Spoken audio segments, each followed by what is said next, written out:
रूस देश में एक राजा और रानी शासन करते थे। उनके 3 बेटे थे जो अब विवाह योग्य उम्र को पहुंच चुके थे।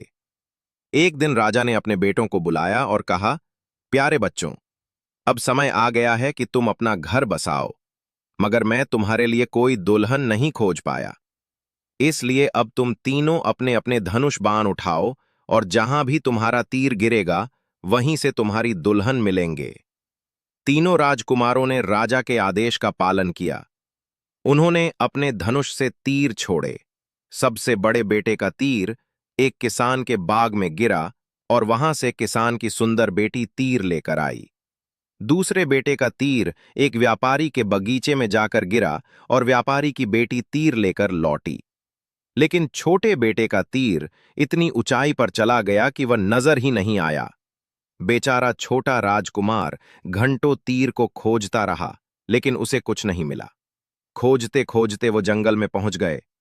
वहां उसे एक तालाब दिखाई दिया। तालाब के बीचों बीच एक कमल के फूल पर एक मेंढकी बैठी थी। मेंढकी ने अपने मुंह में उसका तीर पकड़ा हुआ था। राजकुमार ने मेंढकी से तीर लौटाने की विनती की। इस पर मेंढकी बोली, मैं तुम्हारा तीर तभी वापस दूंगी जब तुम मुझे अपनी दुल्हन के रूप में स्वीकार करोगे।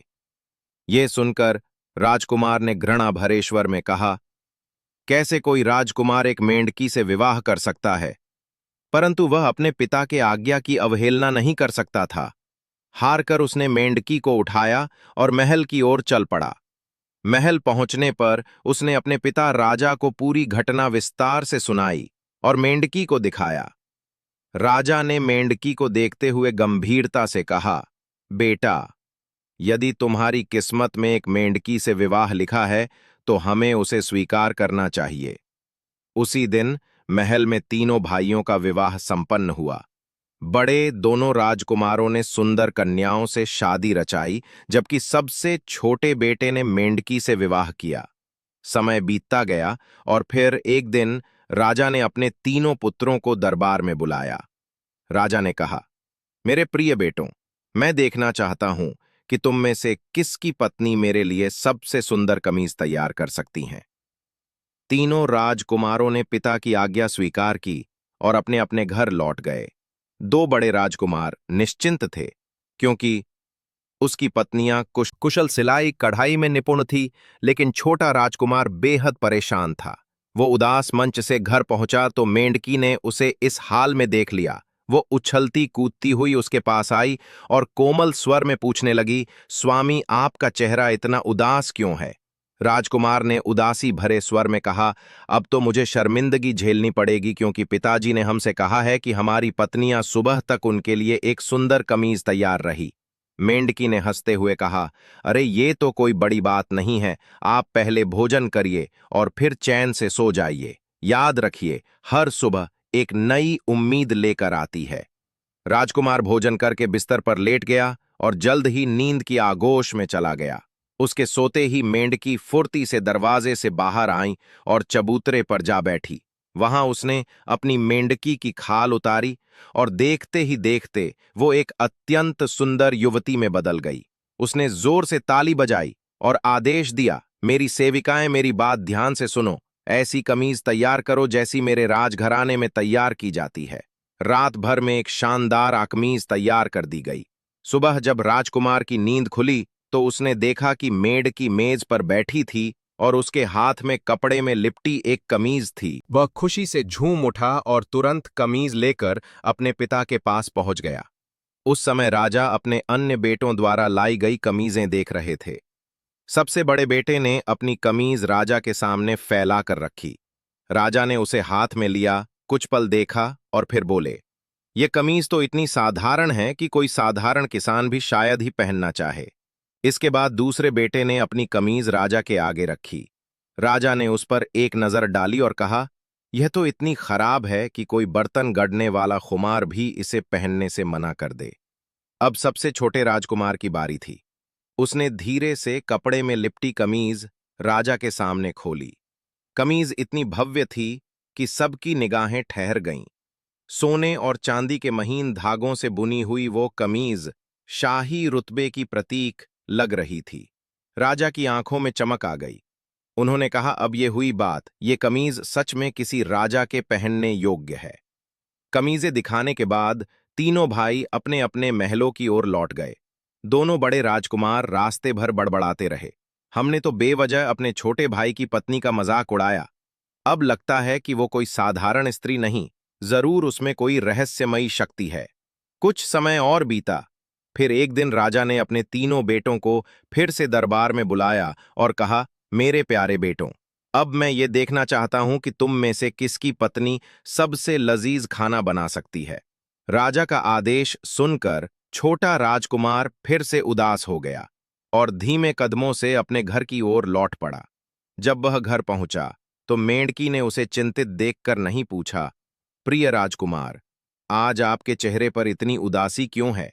राजकुमार ने गहरी सांस लेते हुए राजा का आदेश सुनाया।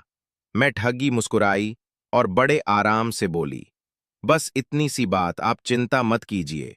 पहले खाना खाइए और फिर आराम से सो जाइए, सुबह तक सब ठीक हो जाएगा। उधर राजा के दोनों बड़े पुत्रों ने महल की रसोई से एक वृद्धा को बुलाया ताकि वह उनके लिए उम्दा खाना बना सके। साथ ही वे यह भी जानना चाहते थे कि आखिर मेंढकी खाना किस तरह बनाती है। वो चुपचाप मेंढकी के घर के पास पहुंचे और खिड़की से झांक कर देखने लगे। मेंढकी को दोनों भाइयों की चाल समझ में आ गई थी। उसने दिखावे के लिए थोड़ा आटा लिया, उसे बेल कर सीधा आग में डाल दिया, जैसे वो कुछ खास बनाने की कोशिश ही नहीं कर रही हो। छिपकर देख रहे दोनों राजकुमारों ने ये सब देखा और फौरन अपने अपने घर लौट गए। उन्होंने यह दृश्य अपनी पत्नियों को बताया, जिन्होंने भी वैसा ही किया, करने का नाटक किया। इधर जैसे ही वे चले गए, मेंढकी फिर से बाहर चबूतरे पर पहुंची, मेंढकी की खाल उतारी और देखते ही देखते एक सुंदर राजकुमारी में बदल गई। उसने ताली बजाई और बोली, मेरी सेविकाओं, ऐसा स्वादिष्ट भोजन तैयार करो जैसा मेरे पिता खाया करते थे। अगली सुबह जब राजकुमार की नींद खुली तो उसने देखा कि मेज पर सफेद कपड़े से ढकी एक थाली रखी थी। उसने थाली का कपड़ा हटाया तो उसमें कई तरह के लज्जिस व्यंजन सजे हुए थे। ये देखकर वो फूला नहीं समाया और तुरंत उस थाली को लेकर अपने पिता के पास पहुंच गया। उधर राजा अपने बड़े बेटों द्वारा लाए गए खाने का निरीक्षण कर रहे थे। सबसे पहले उन्होंने सबसे बड़े बेटे की थाली खोली। उसमें रखी रोटी इतनी जली हुई थी कि उसकी महक से ही राजा नाराज हो गया। उन्होंने गुस्से में कहा, यह तो किसी के खाने लायक नहीं, इसे कुत्तों के आगे डाल दो। इसके बाद दूसरे बेटे की थाली खोली गई। मैं भी वही हाल था। जली हुई रोटी राजा का चेहरा और भी कठोर हो गया और उसने वही आदेश दोहराया। अब बारी आई छोटे बेटे की। जैसे ही उसने अपनी थाली राजा के सामने रखी और ढक्कन हटाया, राजा हैरान रह गया। थाली में रखे पकवानों की खुशबू से दरबार महक उठा। राजा ने चकर कहा, वाह, ये तो राजभोज से भी उम्दा है।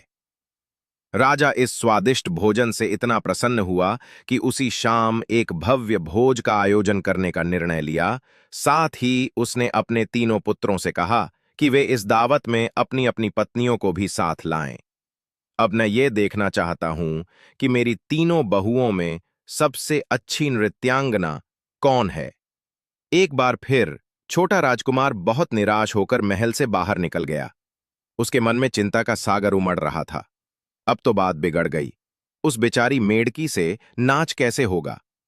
जब वो अपने घर पहुंचा तो उसकी मेढकी पत्नी ने उसे उदास देखकर पूछा, क्या वो राजकुमार तुम्हारा चेहरा इतना मुरझाया हुआ क्यों है? राजकुमार ने सारा हाल सुनाया और राजा का आदेश भी बता दिया कि मुस्कुराई और बोली, सिर्फ इतनी सी बात, तुम परेशान मत हो। तुम बस इतना करना कि दावत में अकेले चले जाना है, मैं तुम्हारे बाद वहां पहुंच जाऊंगी। जब तुम्हें गरजने की आवाज सुनाई दे, तब मेहमानों से कहना कि तुम्हारी पत्नी अपनी सवारी में आ रही है। राजकुमार ने वैसा ही किया। वो महल की दावत में अकेले पहुंचा, जबकि उसके दोनों भाई अपनी पत्नी के साथ भोज में शामिल हो गया।